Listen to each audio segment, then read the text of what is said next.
G'day gamers, Aussie Wargamer here in Moree, Australia, and welcome to my channel. So I've got a special one-off video. I have been making a gargant that I've been using as a wrestler, and just want to walk you through the process of doing that. So the first thing I'm doing is I'm finding my inspiration and saving it all to a board on Pinterest. I wanted my gargant to be doing a big elbow drop, and I think there are two great elbow drops in all of WWE. There is, of course, Macho Man Randy Savage and the great Heartbreak Kid Shawn Michaels. And so I decided to go with a Shawn Michaels-esque elbow drop, and I'm just looking for some reference here, some pictures that I can use front and back, some good clips that'll show me the position that I need to be looking at and all that kind of stuff. And this is the first step that I do on a bunch of my projects, is just finding inspiration, finding sources, finding reference. And I find Pinterest a really great way of organizing it all, because I can create boards and that kind of stuff, and I don't actually need to, the image doesn't need to be on Pinterest. I can find any image I want on the internet and add it to my Pinterest board, which is great and very handy. So this image here, the Degeneration X elbow drop, this is what I'm really going to look at and analyze a little bit. Now obviously I'm not going to be able to get this exact pose for my gargant, but I think the keys are, of course, the elbow, getting that right angle there on the elbow and having the fist sort of up towards the head, eyes looking down on the person that the elbow is dropping into, hair flowing backward is going to be really important, and then the position of the knees and legs here will be important. I also think the way that Shawn's torso is twisted here, I think that's going to come into play. As you can see, sort of his torso and hips just have a slight rotation on it. So that is where we're going to start. So the first thing I'm going to do is an initial dry fit of all the pieces, or the essential pieces really, just cutting them off the sprue. I haven't done any cleaning or anything like that yet. I'm just going to use blue tack to fit the parts together. I use so much blue tack when I'm converting. It's just a really quick and easy way of seeing what things will look like before you commit to glue and green stuff. So there's the torso. I'll cut out the belly and give him a six-pack at some point. I need to probably resculpt the neck here. If I just put on the head, so I'll need to cut that neck right back and resculpt it to try and get his head sort of looking down the length of his arm there. But that should be okay.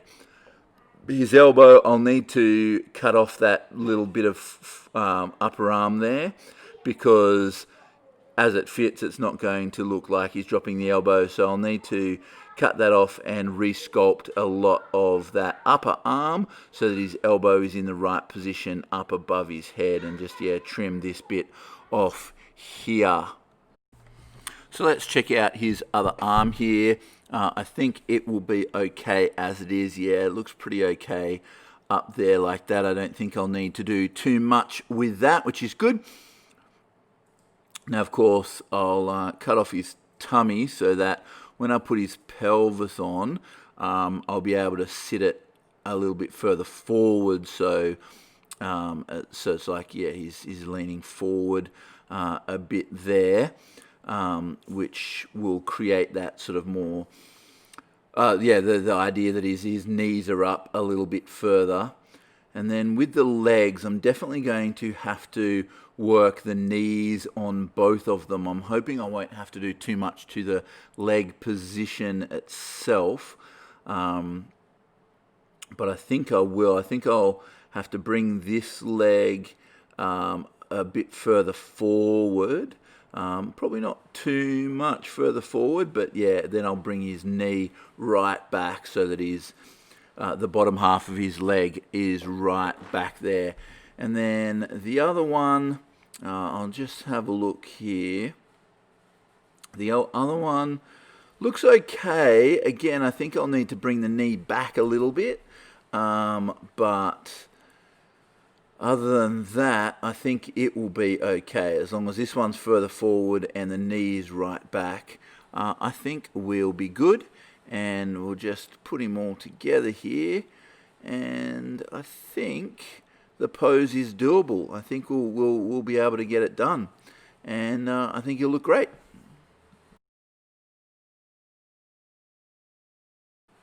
So I'm just going to sort out his arm here and yeah, get that ready. So I'm just going to trim off this bottom part of the arm and clean that up just using my clippers, and then I'll clean it up with my hobby knife. I just want to sort of get it as close to the flat of the rest of the torso as possible with the clippers. Oh, sorry, I'm out of frame there. I'm going to do that a lot this video.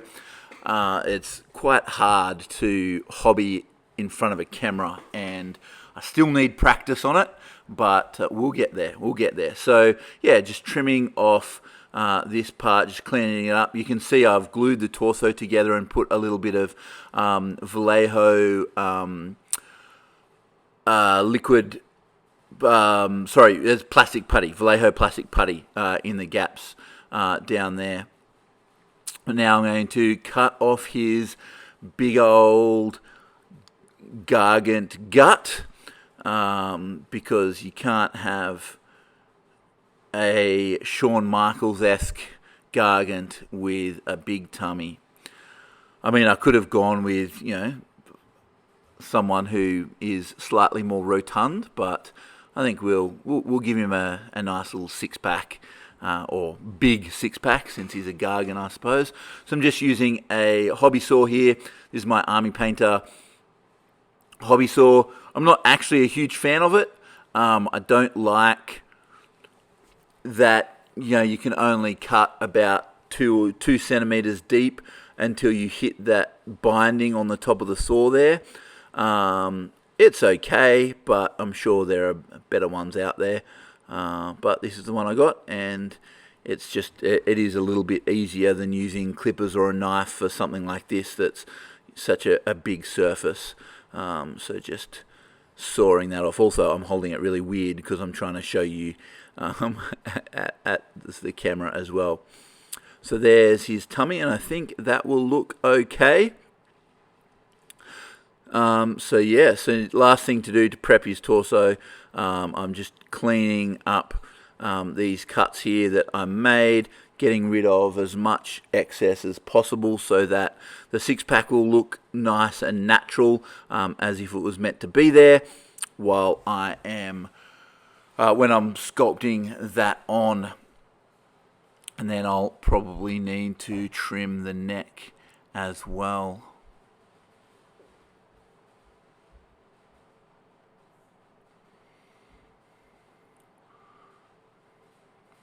Just cleaning it up. My knife is the thing that I use the most. I've got 2 knives. So I've got this one, which is sort of like an X-Acto blade, and then I've got a more traditional scalpel. So I use this one for sort of big hobby stuff, and then finer stuff where I need a thinner blade, I use the scalpel. So just going to cut off his neck here because I'll need to re-sculpt that. Just going a bit crazy here, going a bit ham, but that's all right. We'll get it off. And again, just clean it up with my knife. And there is the torso all prepped and ready to go. The arm is cut, the head is cut, the belly is cut. So I'm just going to do some gap filling and some bigger sculpting here. I'm using Milliput, which is a 2-part putty, similar to green stuff, but it is dries a little bit harder, and is a little bit oh, it's a lot cheaper. It's not as good as sculpting. Not that green stuff is amazing for sculpting, but yeah, it's really good for sort of the bigger stuff. And so I'm going to do the bulk of his neck here with this Milliput, and then the details of it with green stuff. There are lots of putties that you can use. Brown stuff is really good for hard edges like swords and that kind of stuff. And you know, this Milliput's good for building out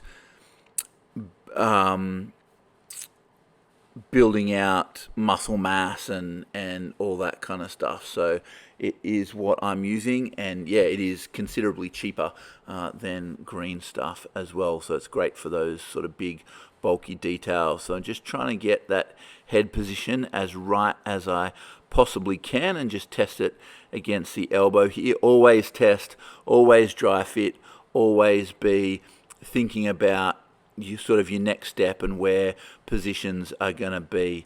And I think I'm pretty happy with that. So it's that Milliput is dry now. You can see I also filled in his shoulder a bit there. So I'm going to pin and glue his arm onto the shoulder.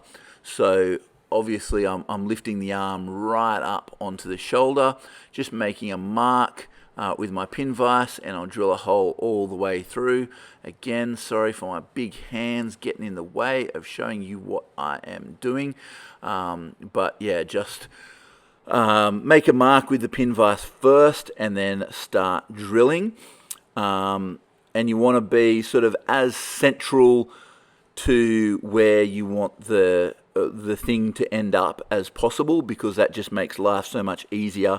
You just put the hole in the center of both bits and you're good to go. So just doing that here, drilling that hole into the center of the arm.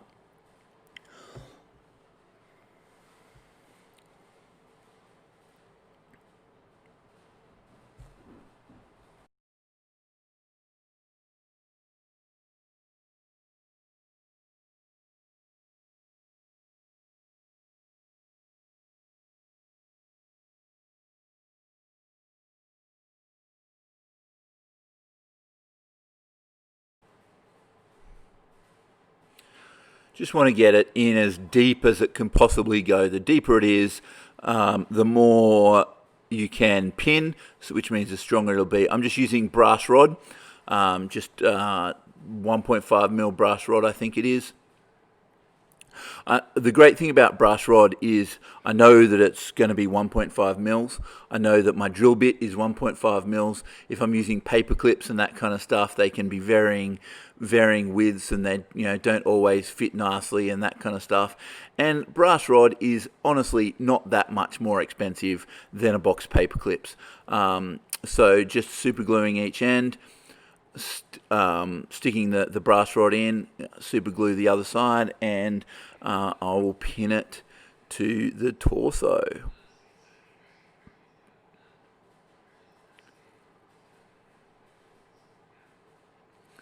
So there it is, up on the shoulder there. I'm really bad at this camera. Apologies. I'll figure it out. All right, I've changed the position of my camera. So now I am going to get into the green stuff. So this is a slightly older bit of green stuff, which means the center is starting to harden. So I'm going to just pull that center bit out and just chuck it away, because I don't need it, because it's starting to get a bit hard. And then I'm going to mix the other two bits together.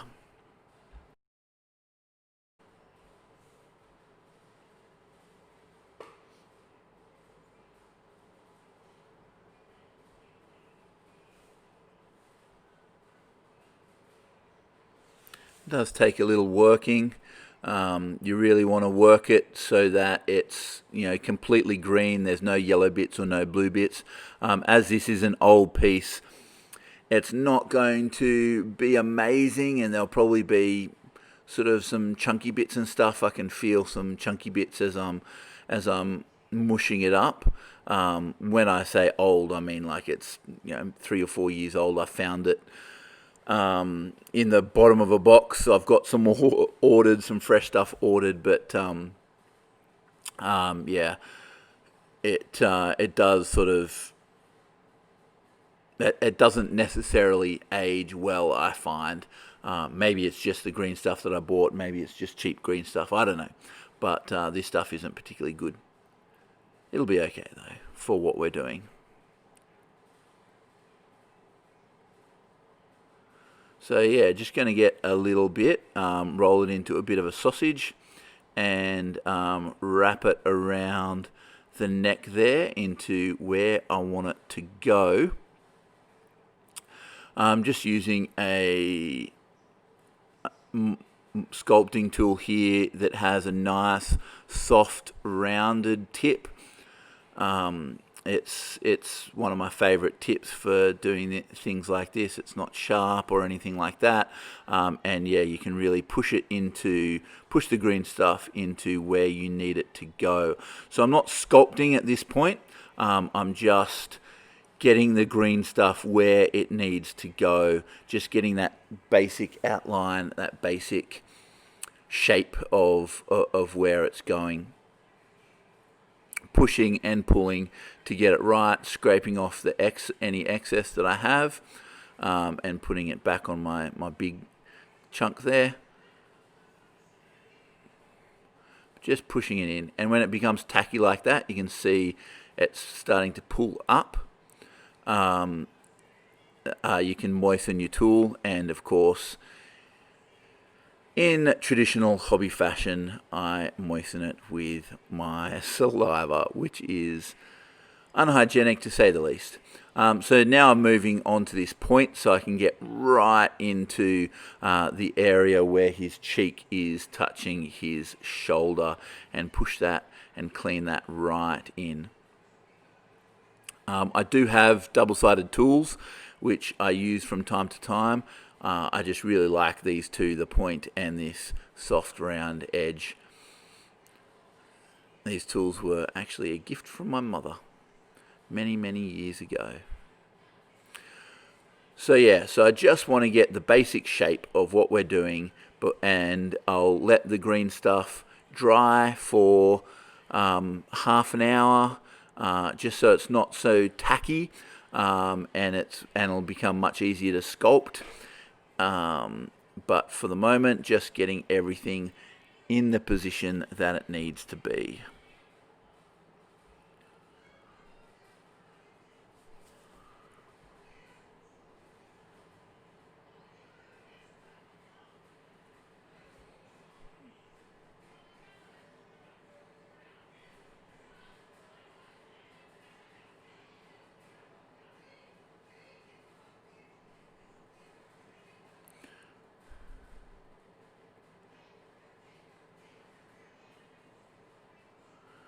Alright, so that's about good. So I'm going to leave that for a little while, leave that for about half an hour, and then I'll come in and I'll sculpt in the details. So here we are. I've got a little bit of extra green stuff there that has also been curing just in case I need it, which I almost certainly will. Also nice to have just a little bit of green stuff. I mean, just in case you need it, but also when you take excess green stuff off, you can just stick it onto your big bit. And so I'm just blending into the skin here, sort of pushing and sliding. I, flick between my tool and my finger and just trying to get a nice smooth blend on the back of his neck here before I start sculpting in some muscle and tendon and stuff in his neck.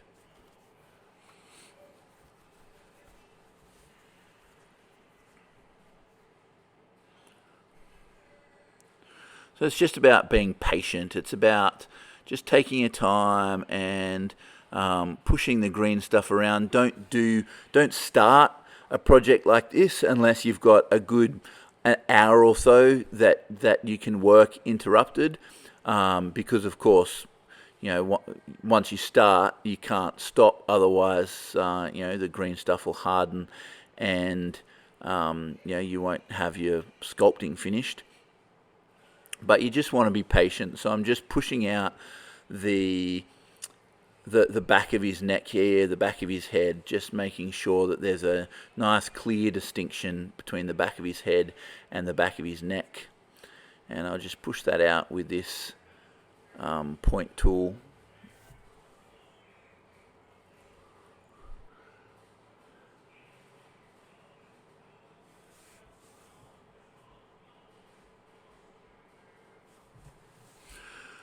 All right, now we can get into the tendons and muscles. So what I'm doing is there's still a little bit left on the plastic of where the original muscles were, or the original tendons, or whatever it is that sticks out in the side of your neck.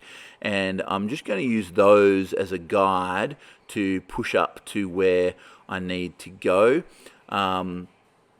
And again, just doing it slowly, back and forth, pushing and pulling, trying to get it as smooth and clean as possible.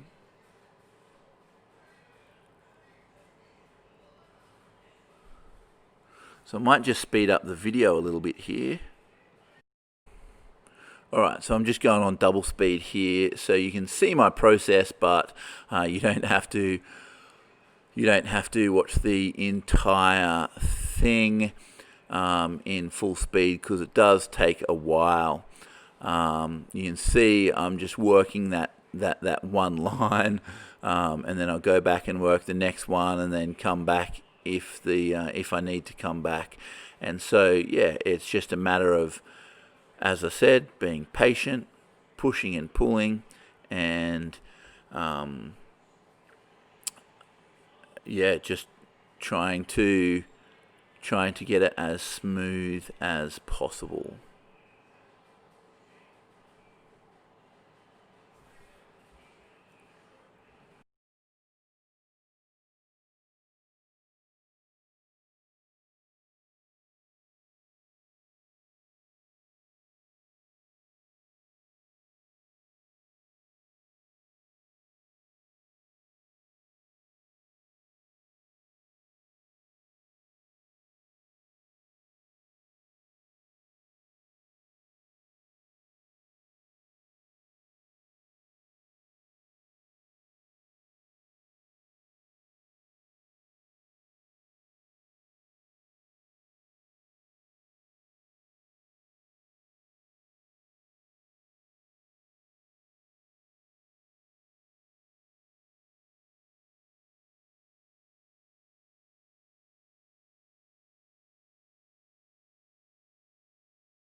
All right, so the sculpting is all done on his neck and his arm. There are some areas in his neck here though that I need to clean up, that aren't quite as smooth and nice as I would like to be. So I'm going to use a Dremel. It's actually not a Dremel, it's an Azito rotary tool, but it's essentially the same thing. So I've put on the flexible adapter so that I'm not holding the big machine, and it's always good to just test your speeds on an empty bit of sprue, because if it's too fast, these things can just tear thread through your model. So I think I've got the speed adjustment right. I'm going to come into the model now and just clean up some of these areas, particularly the transition between the green stuff and the plastic, because I didn't quite get it right. And the great thing about the Dremel is that I can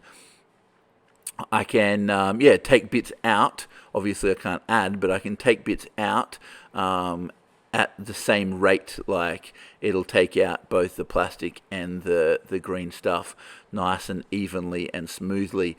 You got to be really careful when you're doing this though, because as I said, these will tear through your minis. So you want to take your time and just little bits at a time as you're cleaning up. And I think we're nearly there. I think it's looking okay. Just work a little bit in there. And I think that's pretty good. Clean it up. And I think we've got a nice new neck all sculpted in. And I'm happy with his upper arm as well. Alright, so on to the torso. I've cut the whole sort of crotch area out, and I've sort of trimmed down some of the edges so that I can put the torso in at a bit more of an angle. So like he's crunching his abs as he's coming off the rope. And what I'm going to do is I'm just going to use the bits of stomach that I cut off. I cut that in half. I'm going to use that to fill in as much of the gap on the torso and pelvis as possible. So yeah, just going to glue those in with a bit of poly cement, just into big bit into his pelvis there, and then the other bit into his stomach.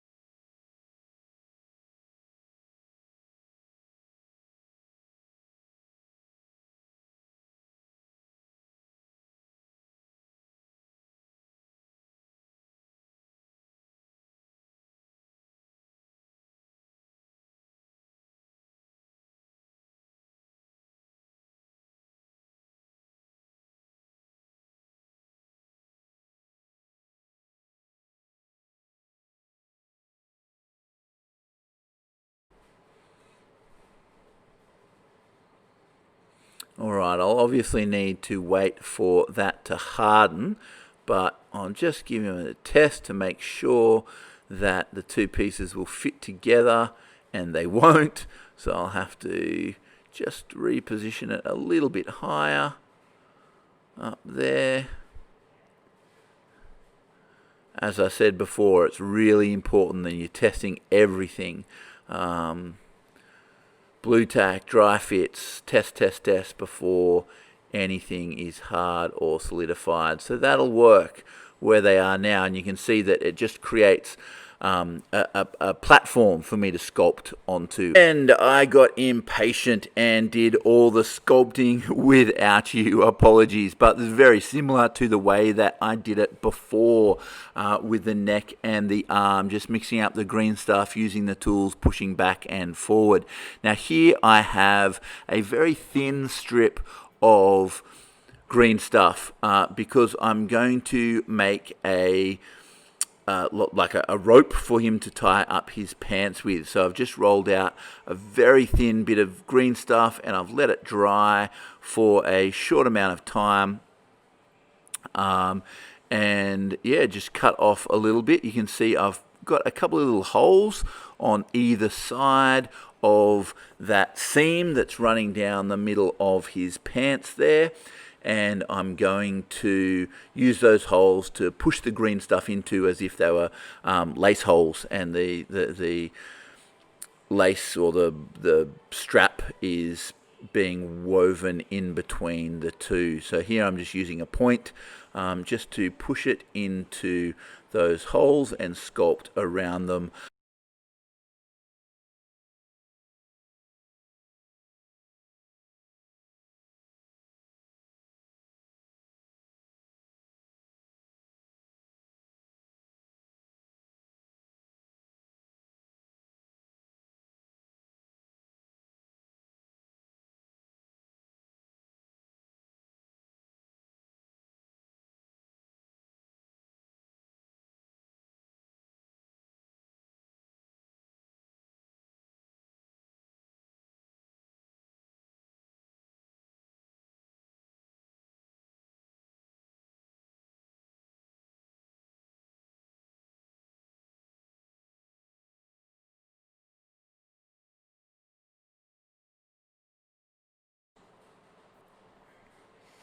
So this is a very sort of delicate operation, and sometimes I stuff up and squish the green stuff or whatever, and I've got to do it again.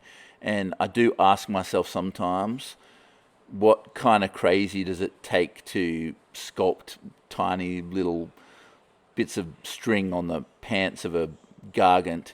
But that's nothing compared to what I'm going to do later on, which is sculpt individual stitches into his pants. But we'll get to that later. So I'm just going to do the rest without you.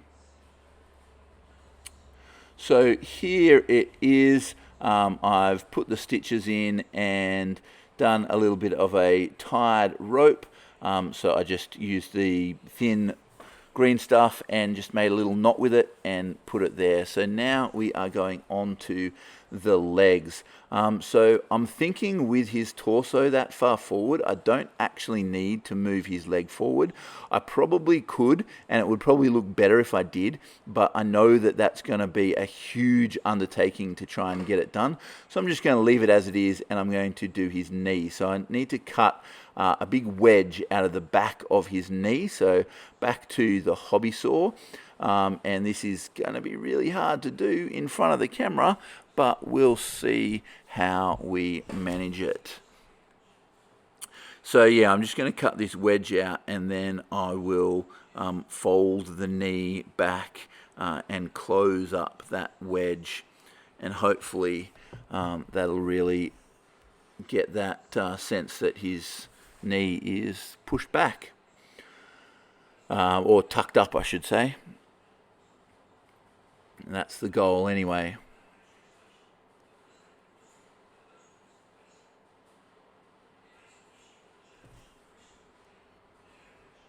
So I think I need to go a little bit deeper. I might just put this on double speed for you all.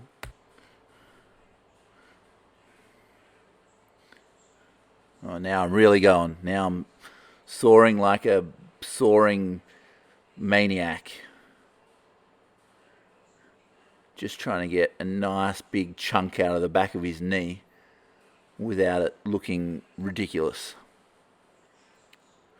And I want to get it as close to the front of his knee as I can without cutting all the way through.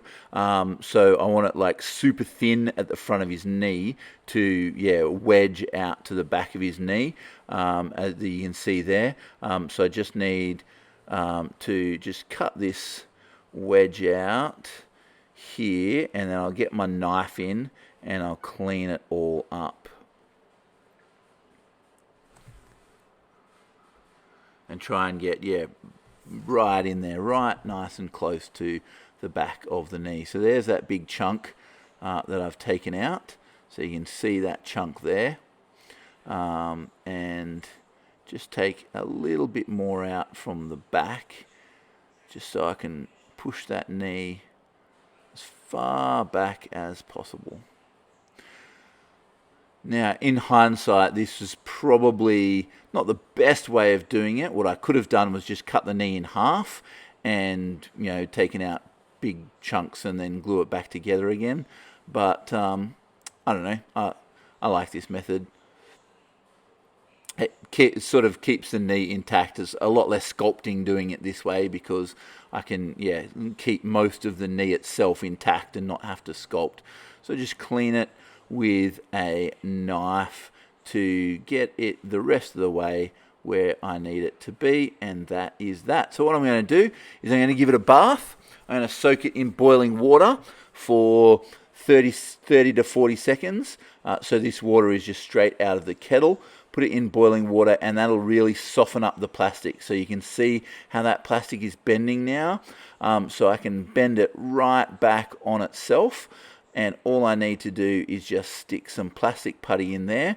What I'm going to do is I'll bend it back on itself, and then put more water, more boiling water, and go again, because I don't want it to break. So you can see that how that plastic is going white there means I'm putting too much tension on. So I'll put a bit of tension, more boiling water, bit more tension, until we get it to where we want it to go, which is here. And you can see I've filled in the gaps with green stuff on the back of the gargant's back, the back of his knee, cleaned up some of the inside of his knee in there as well.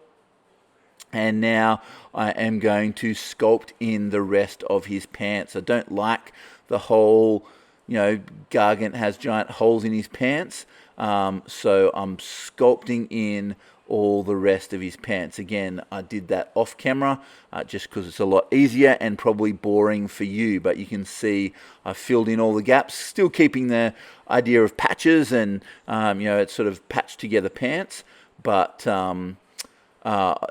I just wanted to fill them in, and he is definitely taking shape. You can see he's taking shape. So we're going to put some feet on now. Now we want the toes to be pointed, which means this is super simple. I'm just going to clip off the back of his ankle into an angle, and then just glue those straight up into the pants. I'll probably need to do a little bit of sculpting to clean it up, but not all that much. I can just just get it to where it needs to go. And remember, we're testing everything. So cut a little bit, test it, cut a bit more, test it. It's a lot easier to cut more than to add back. So that's what we're doing to try and get those nice pointed toes on both feet.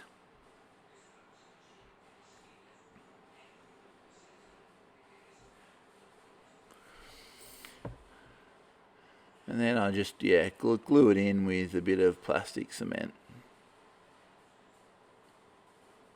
Alright, so I've got those feet in now. Both feet are in, and I've also sculpted the stitches in.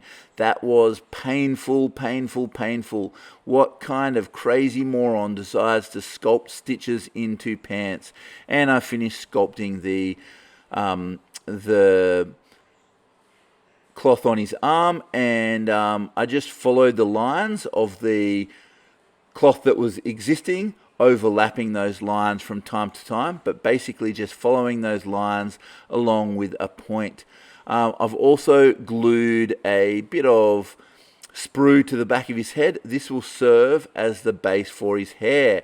So I'm just going to wrap this this green stuff, around that bit of sprue, and I'll be able to build up his hair from there.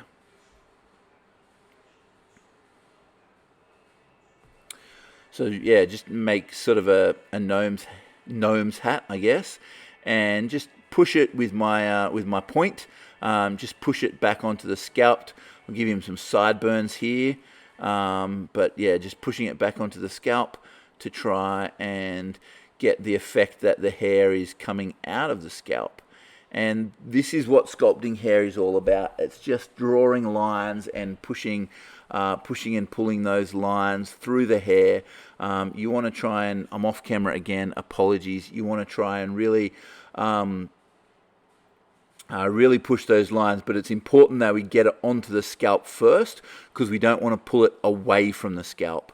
So yeah, I'm just pushing it right onto the scalp, and then I'll start pulling away from the scalp, because that's the way that the hair is going, right? Like it's flowing back off the top of his head.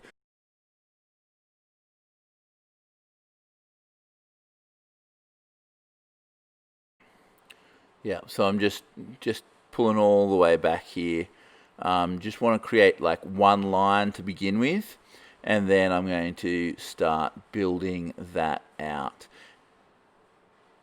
And I've got a bit too much green stuff, so I'll just pull some off. I'll probably add some more in a little bit, but I really just want to, sorry, just repositioning the model, really just want to just draw those lines and pull them back.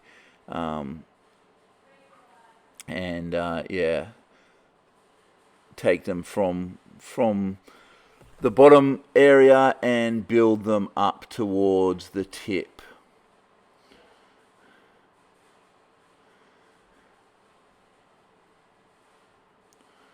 Sorry that I'm off camera here. There we go. I also want to create a little bit of a flow with the hair, so that it's going in a particular direction. And I'll create that flow and finish sculpting off camera. So here we are. Here is my finished sculpted hair. So now all I need to do to create to finish the gargant himself is to do his hands. And I've got them prepped. So I've got one hand that I've cut the weapon out of. It just needs to be cleaned up with my Dremel or my rotary tool. And so I'm just going to gently clean up all the rest of the bits where the weapon was, just to make it a bit more natural. Yeah, smooth everything out, because I had to cut away at it with a knife, and so there's some gouges and gashes there. But if I get my rotary tool in there and provide a bit of shape and smooth it out, that'll be good. And then around his thumb and finger up the top there, we want to create a little bit more of an indentation and really make that thumb distinguishable, since it doesn't actually have a weapon in it, but he's rather a fist, and so there should be a bit of a gap, a bit of a hole in the middle there, where his thumb and his finger sort of wrap around his palm. So once that's done, I can glue the thing. I just need to make his belt a little bit more distinguished as well, or the sort of area around his abdominal muffin top. Yeah, just clean that up a little bit since I've got my Dremel out.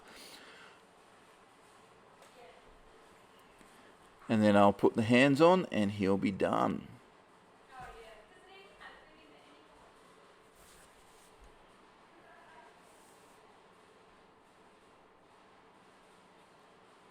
Alright, I think I'm good with that. Just a little bit more here.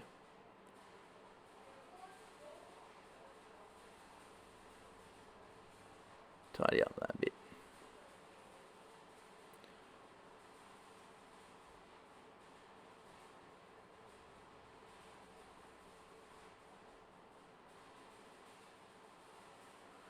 Alright, I think I'm happy with that.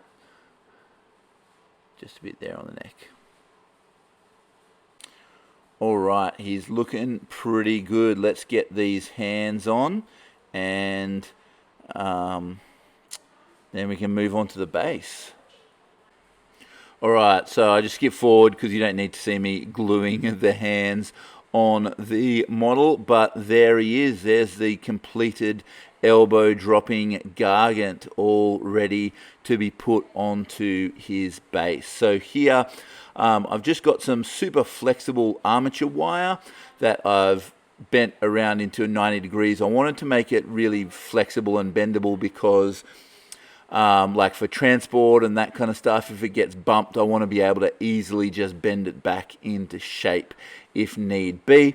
And I've got my ring post, just a bit of balsa wood that I've weathered up a little bit and scrape some texture and stuff into.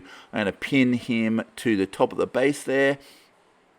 And for the canvas itself, for the mat itself, I'm just going to make that out of a nice thick cardboard. I think it's a 2mm thick cardboard.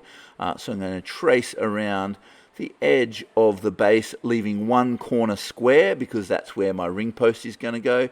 So I've got one square corner and then just drawing around the rest, and I will cut that out and stick it onto the base. I'll stick the ring post on the edges, and then the ropes, I'll sculpt in some turnbuckles and put the ropes on there. And we're done. So I've pinned those turnbuckles into the balsa, and I've put some green stuff down and pinned the post into the green stuff and into the base. So that is the completed base, and we're all done. I'm just going to pin the model on top, and here it is.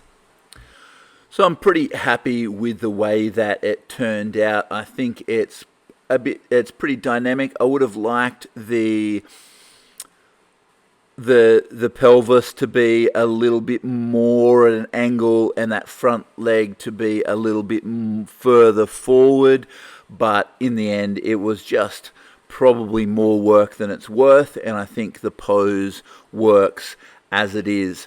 I don't know whether this will be a one-off or whether it'll morph into something bigger, but I had a stack of fun making it. So I hope you enjoyed watching this video. This was just a one-off. I'm still taking the year off, but I am looking to restart the channel again next year, bigger and better than it ever has been.